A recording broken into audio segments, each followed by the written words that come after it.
Hello, it's Thursday, October 27, 2022. This is Dr. Rhonda Johnson, and today I am talking about stroke recovery.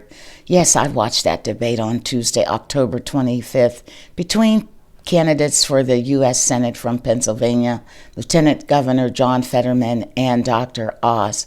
Now, John Fetterman openly acknowledged his stroke in the beginning of the debate, and afterwards, many criticized his performance and questioned his fitness for office. So this prompted me to want to make this message to do some education about strokes. Now, approximately 800,000 people in the United States have a stroke every year.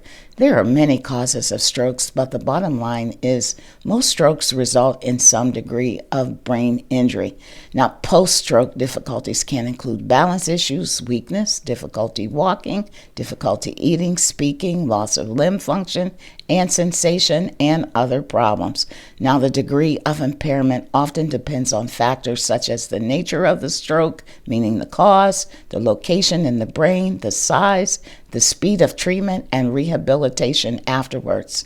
Now, going back to the language issues, experts say that from 1/3 to 1/2 of all people who have strokes have language problems afterwards. Now, I saw an article in Stat News yesterday, and I'll quote it directly. Experts in stroke and speech stress that issues with language skills following a stroke are often separate from any potential impact of someone's cognitive abilities.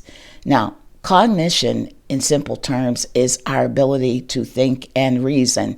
And just because John Fetterman could not express his thoughts at the beginning during the debate does not mean he's unfit to do the job.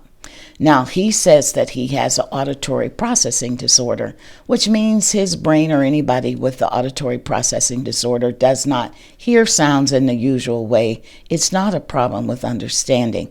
Auditory processing disorder can make it difficult to talk to people, especially to come up with a response quickly. For example, in those 30 to 60 seconds that each candidate had to answer their questions. You know, I don't know if John Fetterman will ever be better at debating or delivering a speech. I'm not involved in his medical care. Only time will tell.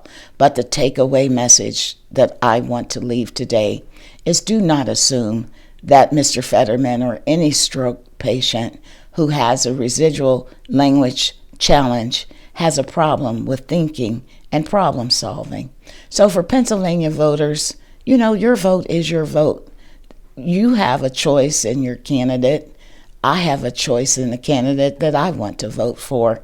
And I think most people vote for political candidates, this is just my opinion, on the basis of their character, their history of actions, and alignment on issues that are important to them.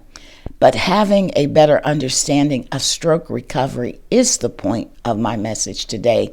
And I will leave you with another quote from that Stat article from yesterday. It would behoove our society to better understand strokes, including how someone can be slow to recover certain abilities and yet remain cognitively intact. We also do a poor job of understanding how the brain can heal itself and why stroke survivors may recover more completely when those around them are supportive and compassionate.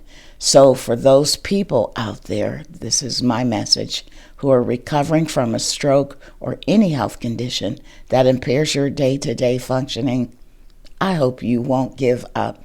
And I hope that you will not let negativity discourage you in your journey to recovery. And that's my message today.